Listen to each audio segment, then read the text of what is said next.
देखो 13 नंबर सवाल क्या कहता है, तीन लगातार पूर्णांकों का योग 21 है तो तीनों पूर्णांक ज्ञात करें। तीन लगातार पूर्णांकों का योग 21 है तो हम लोग एक एक करके लेंगे यहां पे। जैसे माना पहला पूर्णांक x, दूसरा पूर्णांक x+1। यहां समझना है, क्या समझना है, तीन लगातार पूर्णांक, कहीं पर भी यहां पे सम या विषम ऐसा कुछ भी नहीं कहा है, इसलिए हम लोग x के बाद सीधा x+1 ले लेंगे। अगर कहेगा सम या विषम दोनों ही कंडीशन में x+2 लेना है। तीन पूर्णांक है, लगातार है, तो पहला दूसरा और तीसरा पूर्णांक हो गया x+2। अब तीनों का योग है 21 तो तीनों निकालना है। प्रश्न कहता है, प्रश्न से पहला पूर्णांक है x, दूसरा पूर्णांक है x+1 और तीसरा पूर्णांक है x+2 और तीनों का योग है 21। पहला दूसरा और तीसरा सब का योग है 21। तो यहां हल करना है 1x, 2x और 3x। इधर हो गया 2 और 1 3 बराबर 21। 3x बराबर 21 में 3 गया 18, इसलिए x बराबर 18/3। 3 से 18 6 बार में। तो अभी जो x का मान 6 आया है, एक एक करके तीनों पूर्णांक निकालेंगे। पहला पूर्णांक है x, दूसरा पूर्णांक है x+1 और तीसरा पूर्णांक है x+2। तो x का मान 6 आया तो 6 + 1 हो गया 7 और 6 + 2 हो गया 8। अब जांच कर लेना है कि हमारा उत्तर सही है या नहीं है। तो तीनों को जोड़ करके 6 7 8, अगर हम लोग जांच करें तो 6 7 और 8 सबको जोड़ करके आना चाहिए 21। सबका योग कितना है, 21 है। 8 7 15 5 20 1 21, मतलब सत्यापित हो गया कि हमारा आंसर सही है। 14 नंबर क्वेश्चन की तरफ ध्यान देना है। तीन क्रम में आने वाले विषम संख्याओं का योग 39 है तो संख्या क्या है। तीन क्रम में आने वाले, ठीक है, तो विषम संख्या, तो तीन विषम संख्या लेना है। माना पहला क्रमागत विषम संख्या, पहला क्रमागत मान लिए x, दूसरा क्रमागत विषम x+2, तीसरा क्रमागत x+4। याद रखना है कि सम और विषम दोनों ही कंडीशन में x के बाद x+1 नहीं लेना है, 2 लेना है, 4 लेना है। इसका कारण अभी समझ में आएगा। प्रश्न कहता है, और यहां भी कह दिया है क्रम में, तो इसलिए हम लोग लिखे क्रमागत, ठीक है, क्रम से। जैसे कि मान लेते हैं 5, तो 5 के बाद विषम आता है 7, ऐसा नहीं कि 5 के बाद हम लोग ले सकते हैं 17, ठीक है, क्रमागत लेना है, क्रम से लेना है। तो पहला विषम संख्या हो गया x, दूसरा विषम संख्या x+2 और तीसरा हो गया x+4 और सबका योग 39 है। हल करना है 1x, 1x और 1x, 3x 4 2 6, तो 3x बराबर 39 और जो 6 बराबर के पहले प्लस में है इधर आ गया माइनस, इसलिए x बराबर 39 में 6 गया 33 और ये 3 जो गुना में है ये जाएगा भाग में, 3 से 33 कट गया। अब हमारा आंसर निकला, x का वैल्यू निकला 11। कभी तीन क्रमागत विषम संख्या नहीं निकला है, तो पहला क्रमागत विषम संख्या x, दूसरा क्रमागत संख्या x+2 और तीसरा क्रमागत विषम संख्या x+4। पहला है 11, दूसरा है 11+2, तीसरा है 11+4, तो 11 2 13 और 11 4 15। अब यहीं पर समझना है हमारा आंसर कितना आया 11। अगर हम लोग x के बाद ले लेते x+1 तो क्या होता, अगर यहां 1 होता तो क्या होता, 12 आ जाता। तो 12 जो है वो तो सम संख्या हो गया, जबकि क्वेश्चन में कहा है कि 3 क्या निकालना है, हम लोगों को विषम निकालना है। इसीलिए हम लोग x के बाद लेते हैं 2 और 4। तो 11 के बाद 11 12 13, ठीक है, और 13 2 15। अब सबको जोड़ के देखना है कि 39 आता है या नहीं आता है, जांच कर लेना है। 11 13 15 को जोड़ करके चेक कर लीजिए। 5 3 8 1 9 और 1 1 2 1 3, मतलब हमारा उत्तर सही है। 15 नंबर क्वेश्चन की तरफ ध्यान देना है। किसी समद्विबाहु त्रिभुज का शीर्ष कोण 50 डिग्री का है, तो त्रिभुज के शेष दोनों कोणों की माप बताएं। एक समद्विबाहु त्रिभुज है, द्वि मतलब दो, इसको अच्छे से समझ जाओ सब कोई। समद्विबाहु, सम का मतलब होता है समान, द्वि का मतलब होता है दो, बाहु का मतलब होता है भुजा, मतलब दो भुजा समान। दो भुजा क्या है, समान है। और शीर्ष कोण दिया है 50 डिग्री। शीर्ष कोण कितना दिया है, 50 डिग्री दिया है। तो शेष दोनों कोणों की माप बताएं। तो शेष दोनों कोण क्या होगा। एक बात स्पष्ट है, अगर किसी त्रिभुज में दो भुजा बराबर होता है तो दोनों कोण भी बराबर होता है, ठीक है। समद्विबाहु का मतलब समझ गए। नाम दे देते हैं ए, बी और सी। लिखेंगे समद्विबाहु त्रिभुज ए बी सी में, इसमें क्या क्या दिया हुआ है। ए बी बराबर ए सी, दो भुजा बराबर है क्योंकि त्रिभुज कैसा है, समद्विबाहु।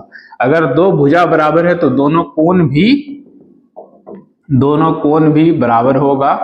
कोण बी बराबर होगा कोण सी का, और कोण ए पहले से दे दिया है 50 डिग्री, क्योंकि हम जानते हैं कि त्रिभुज, कोई भी त्रिभुज जो है, त्रिभुज में कोण ए प्लस कोण बी प्लस कोण सी कितना होता है, 100।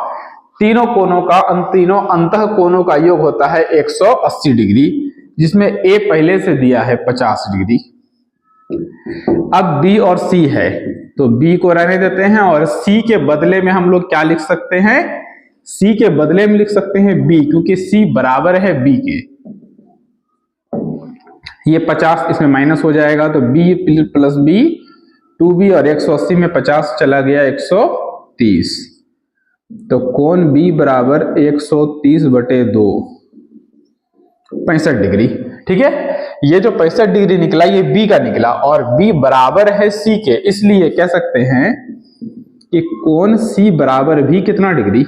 अगर बी 65 तो सी भी 65, क्योंकि बी और सी आपस में बराबर है। क्यों बराबर है, क्योंकि त्रिभुज जो है समद्विबाहु है, और समद्विबाहु त्रिभुज में अगर दो भुजा बराबर हो तो दोनों कोण भी बराबर होता है। 16 नंबर सवाल समझते हैं, सब ध्यान दीजिएगा। किसी आयत के लंबाई एवं चौड़ाई का अनुपात 3:2 है, ठीक है। एक आयत बना लेते हैं। ये हो गया लंबाई, ठीक है, 3 का अनुपात में है, अनुपात फिक्स नहीं है, अनुपात में है, और ये 2 के अनुपात में है, ठीक है। यदि आयत की परिमिति 90 मीटर है, परिमिति दिया हुआ है,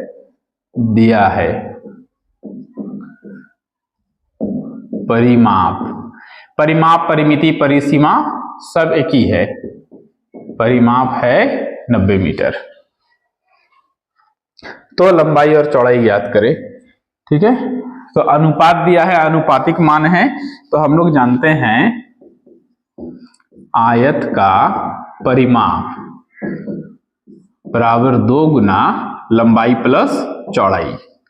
आयत का परिमाप पहले से दिया है 90, और लंबाई चौड़ाई अनुपात में है, तो x लगा देते हैं। 2 से 90 हो गया 45, और 3 और 2 इधर हो गया 5x, तो x बराबर 45/5। 5 से 45 करें कितने बार में, 9 बार में। अब क्या करना है, x का वैल्यू 9 आया, लंबाई और चौड़ाई है, तो लंबाई हो गया हमारा 3x, चौड़ाई हो गया हमारा 2x। 3 गुना x का मान 9 और 2 गुना x का मान 9, 9 तिया 27 9 दूनी 18। लंबाई हो गया 3 गुना x का मान 9 था तो 9 तिया 27 मीटर हो गया ये आपका लंबा 27 मीटर, और ये चौड़ाई हो गया आपका 18 मीटर। क्लियर है?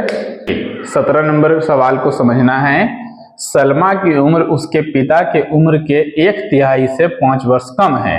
सलमा की उम्र 20 वर्ष है तो पिता की उम्र क्या है? ऐसे सवाल में क्या करना है, जिससे कम है जिससे ज्यादा है, जिसका 5 गुना है, जिसका 2/3 है, 1/3 है, उसी को टारगेट करना, x मानना है। पिता की उम्र क्या है?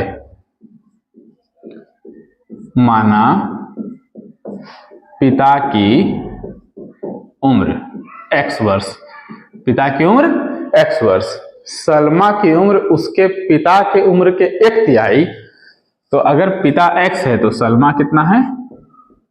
सलमा की उम्र पिता की उम्र का 1/3 मतलब पिता का उम्र x है, का मतलब गुना होता है, x का 1/3 मतलब 1/3। 1/3 से 5 वर्ष कम है, 5 कम भी है तो 5 क्या करना है? घटा देना है। सलमा की उम्र 20 वर्ष है, ये है पूरा का पूरा, ये सलमा का उम्र है। सलमा का उम्र हो गया x गुना 1 x/3 - 5, ये सलमा का उम्र है, और ये है कितना वर्ष? 20 वर्ष। सलमा की उम्र 20 वर्ष है। हल कर देना है, x/3 बराबर 20, और ये -5 इधर हो जाएगा +5। 20 जोड़ 5 20 5 25, 25 गुना कोना कोनी गुना 25 तिया 75 वर्ष। और 75 किसको माने थे? x किसको माने थे? पिता की उम्र, मतलब ये जो है, अतः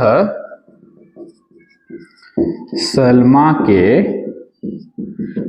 पिता की उम्र 75 वर्ष है। सलमा के पिता की उम्र 75 वर्ष है। अब आपको जांच करना है कि सलमा का उम्र 20 वर्ष आता है या नहीं आता है।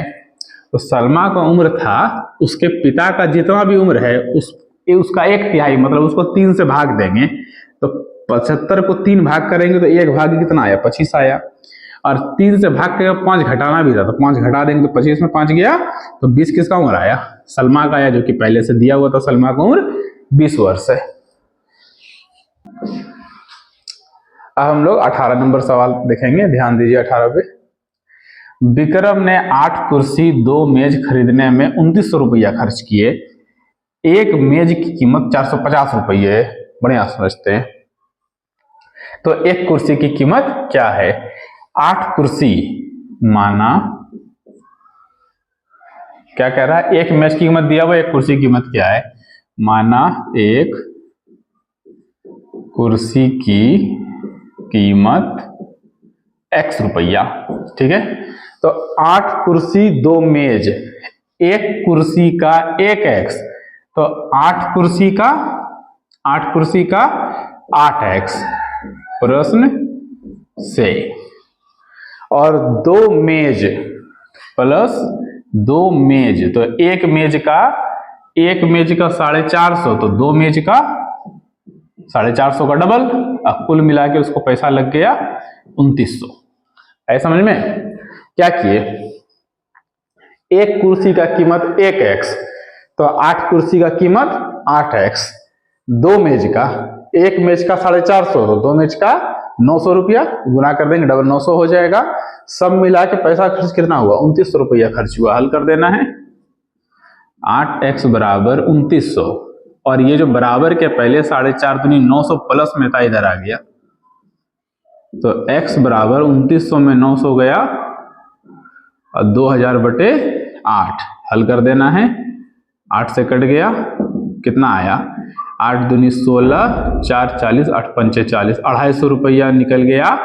250 x माने थे किसको? x माने थे एक कुर्सी का कीमत, अतः एक कुर्सी की कीमत 250 रुपए है।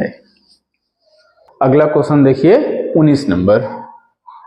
यदि दो पूरक कोणों का अंतर 20 है तो दोनों कोण ज्ञात करें। दो पूरक कोण का अंतर, ठीक है। हम लोग जानते हैं कि पूरक कोण क्या होता है। पूरक कोण होता है, जैसे एक कोण अगर 20 है, अगर ये मान के चलिए 50 है, तो इसका पूरक क्या होगा? ठीक है, नहीं ये नहीं हुआ। दो पूरक कोणों का अंतर 20 है। ठीक है, दो पूरक कोणों का अंतर 20 है, इसको समझिए अच्छे से। जैसे ये कोण जो है हमारा 30 डिग्री है, तो इसका पूरक क्या होगा? इसका पूरक होगा 90 में घट जाएगा 30, 90 में 30 गया 60। तो पूरक कोण जो होता है, दो कोण का जोड़ अगर 90 होता है तो उसको पूरक कहते हैं, और दो कोण का जोड़ अगर 180 होता है उसको समपूरक कहते हैं, कंप्लीमेंट्री और सप्लीमेंट्री।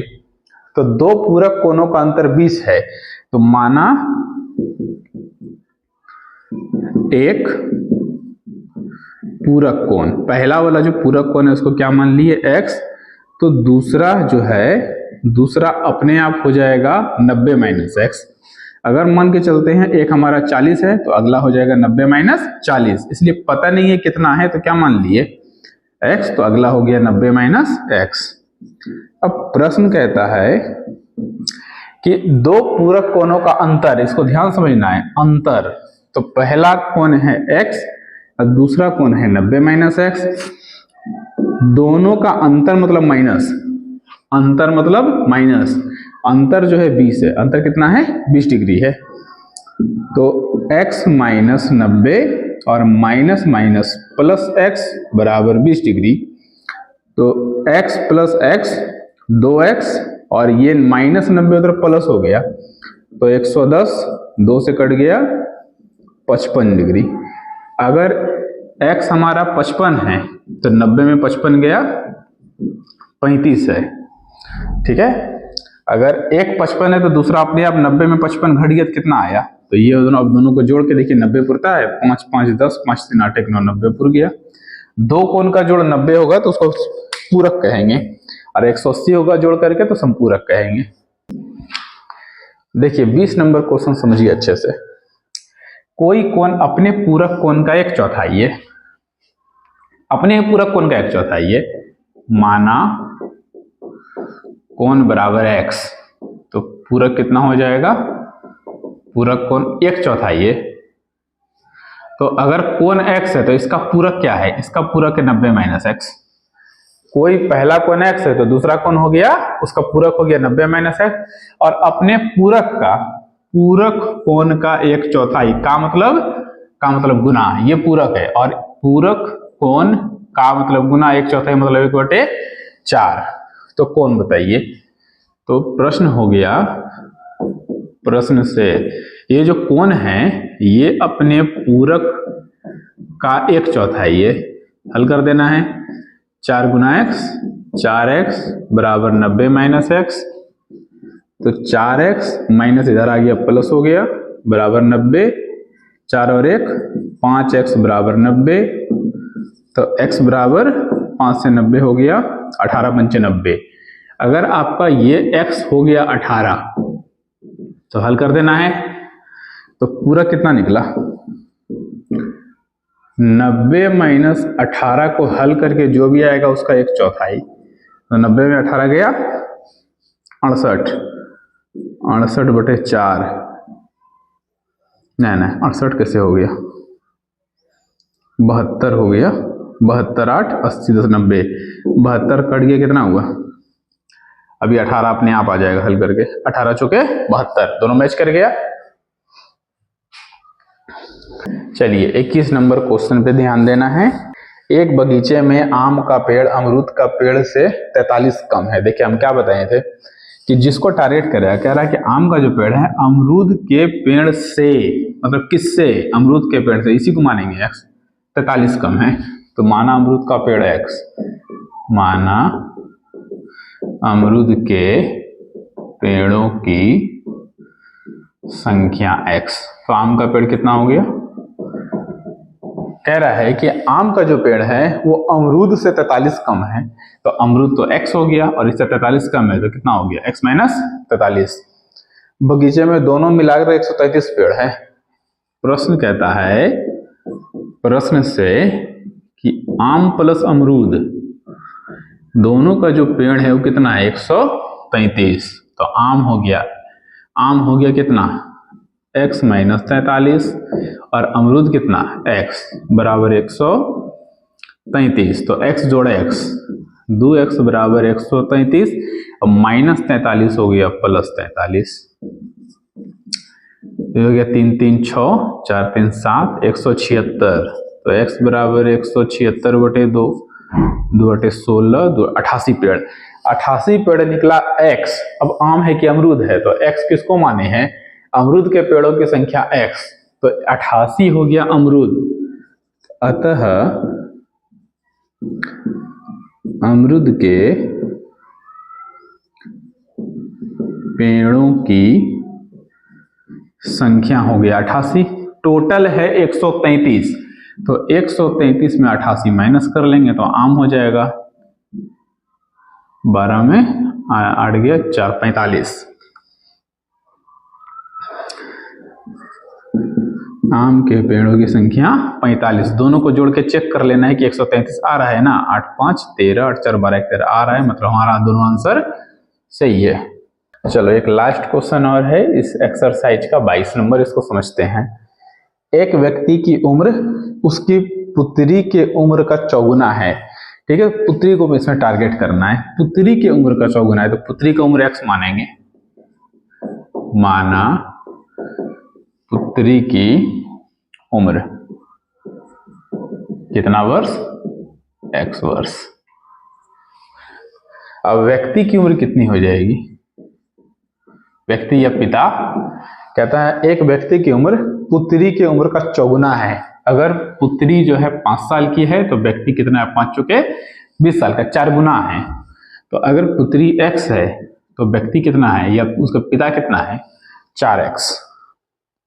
16 वर्ष बाद, 16 वर्ष बाद, 16 वर्ष बाद क्या होगा, पुत्री की उम्र, पुत्री की उम्र, अभी पुत्री अगर मान के चलो 5 साल है तो 16 साल बाद कितना, 21, तो 16 साल बाद अभी x है तो x प्लस 16, पिता या व्यक्ति ये 4x है, अभी 4x है तो 16 साल बाद 4x प्लस 16,